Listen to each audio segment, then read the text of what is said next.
Tua palavra é lâmpada para os meus pés, Senhor. Bem-vinda, bem-vindo ao nosso encontro com a palavra, lâmpada para os nossos pés.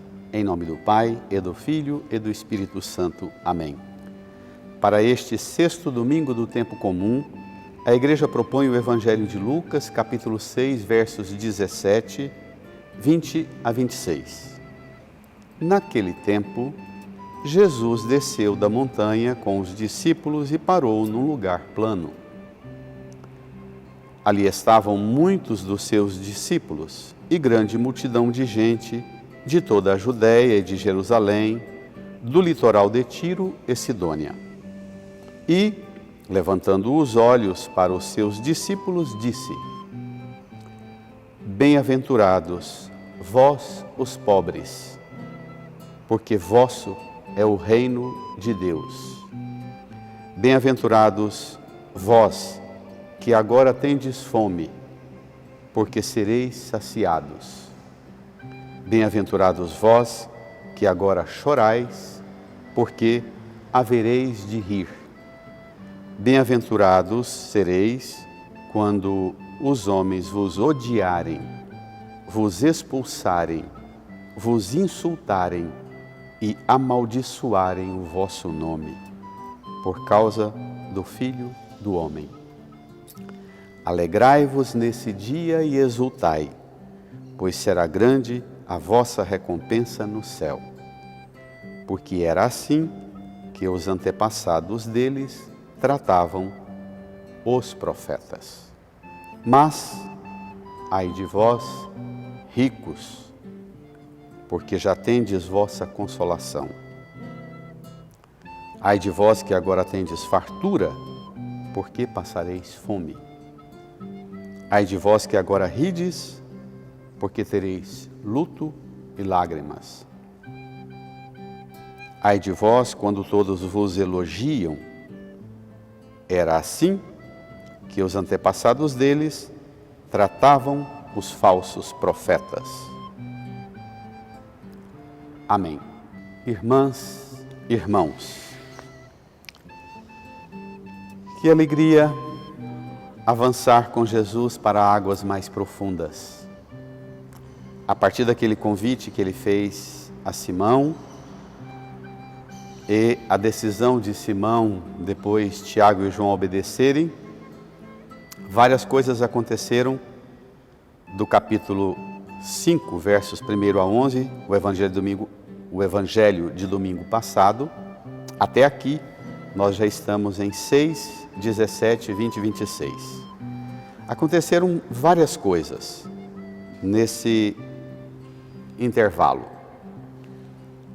Muitas atividades de Jesus, curas, o chamado de Levi, os ensinos, as questões e polêmicas do sábado com os fariseus, e por duas vezes apareceu assim no versículo 7, os fariseus procuravam motivo para acusá-lo.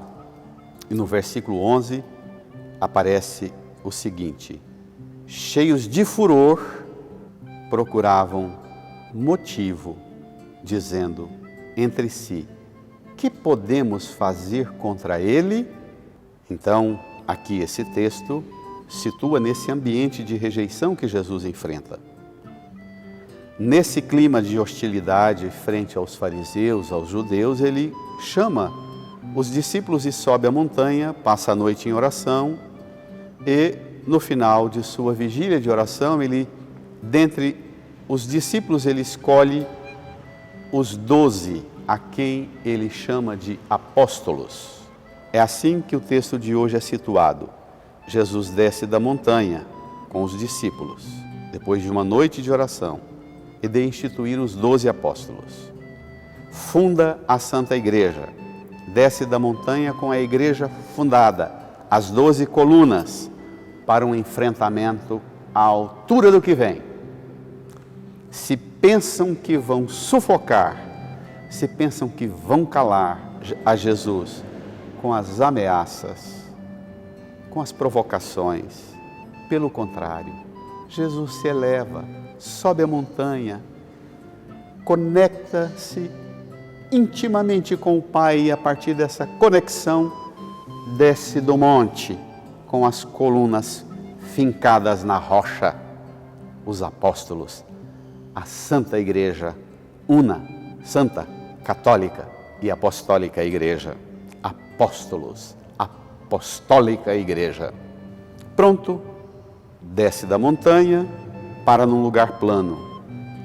Estavam ali muitos dos seus discípulos, grande multidão de gente da Judéia, Jerusalém, litoral de Tiro e Sidônia, quer dizer, de toda a Palestina. E levantando os olhos para os seus discípulos, diz: as bem-aventuranças e os ais. Aqui corresponde aos capítulos que a gente já conhece bem, 5, 6 e 7 de Mateus. De forma bem condensada, Lucas sintetiza as bem-aventuranças ou o Sermão da Montanha, na mesma lógica, mas com uma percepção e uma sensibilidade diferente. Bem-aventurados, 4 categorias. Vós, os pobres, os que têm fome, os que choram e os que são odiados, insultados por causa do nome dele. Os pobres, deles é o reino de Deus. Os famintos serão saciados, os que choram haverão de rir, e os perseguidos, Jesus convida: alegrai-vos, será grande a vossa recompensa. Entra o tema por excelência de Jesus: será grande a vossa recompensa no céu. O reino dos céus é a mensagem central de Jesus. Esses, por excelência, os pobres, os que têm fome, os que choram, os odiados, insultados, por excelência é Jesus, minha gente. É Ele que terá esse fim na cruz, odiado e rejeitado. Essas fórmulas são fórmulas clássicas da tradição bíblica. Você encontra isso em muitos textos e nos salmos das bem-aventuranças. Os saciados, contraposição aos famintos, representam muito no Antigo Testamento, na linguagem bíblica, aquela perspectiva escatológica do reino vindouro. Os profetas Isaías, Jeremias e Ezequiel trabalham bem essa expectativa. Essas 4 bem-aventuranças acentuam o caráter social, mas mostra também um tema querido por Lucas: os pobres, que em Mateus são chamados os pequeninos do reino. Aqui, Lucas apresenta também os ais. Ai de vós, ricos, os que têm fartura, os que riem e os que são elogiados. E termina dizendo: era assim que os falsos profetas eram tratados. Quem era odiado, insultado, eram os profetas. E quem é elogiado são os falsos profetas. Ele já está dizendo que os insultos que ele está recebendo dos fariseus, dos judeus, está no clima e na linhagem que Bento XVI gosta de trabalhar, na linhagem da continuidade, não da ruptura. Na linhagem da continuidade, Jesus representa os profetas que não recebem elogios, mas insultos, ódio até a morte. Irmã, irmão, o que são essas 4 infelicidades? O que significam essas 4 infelicidades? Aqui não significa maldição ser rico, ter fartura, ter alegria e receber elogio. Não. Aqui não significa condenação. Deus não condena a pessoa só porque ela tem bens, porque tem fartura, porque ri, porque é elogiada. Não é maldição, não é uma condenação irrevogável, não é uma ameaça, mas senão um apelo vigoroso à conversão.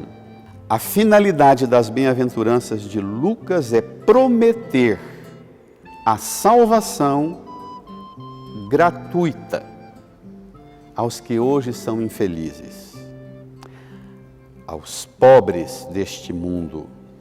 Portanto, aqui entra uma teologia importantíssima. Em Lucas, os atos de Jesus sempre precedem sua palavra.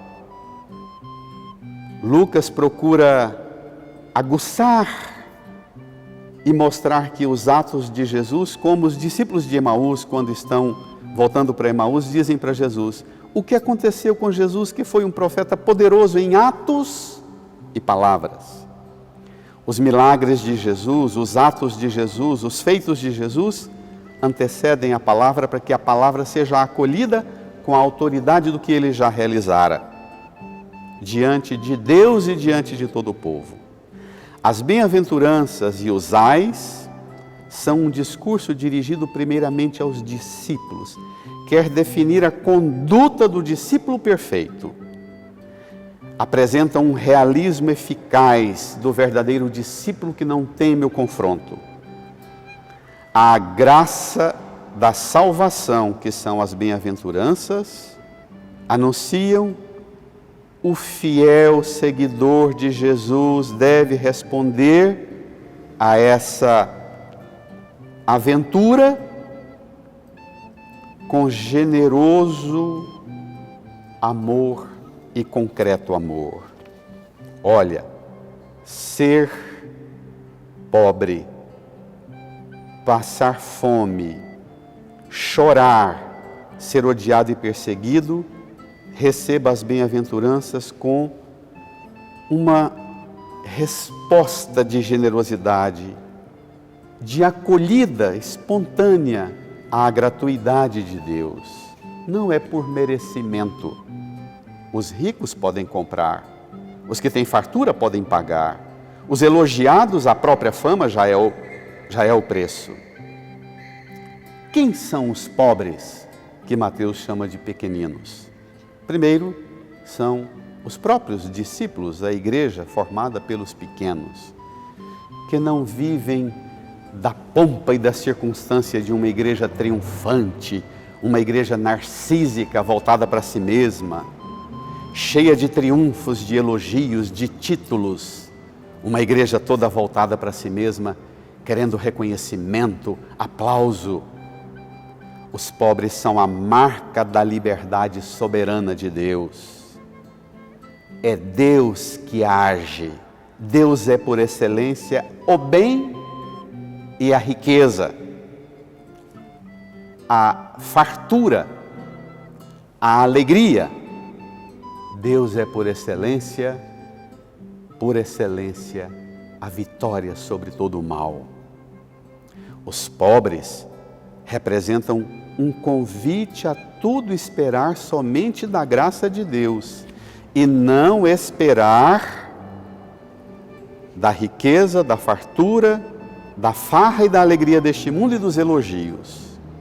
Os pobres representam o convite de Deus a experimentar a compaixão dele, a deixar-se ser gerado e gestado no coração misericordioso de Deus e terminar por termos nós mesmos um coração generoso, misericordioso para com os que sofrem, o que o Papa Francisco chama os que vivem excluídos nas periferias existenciais.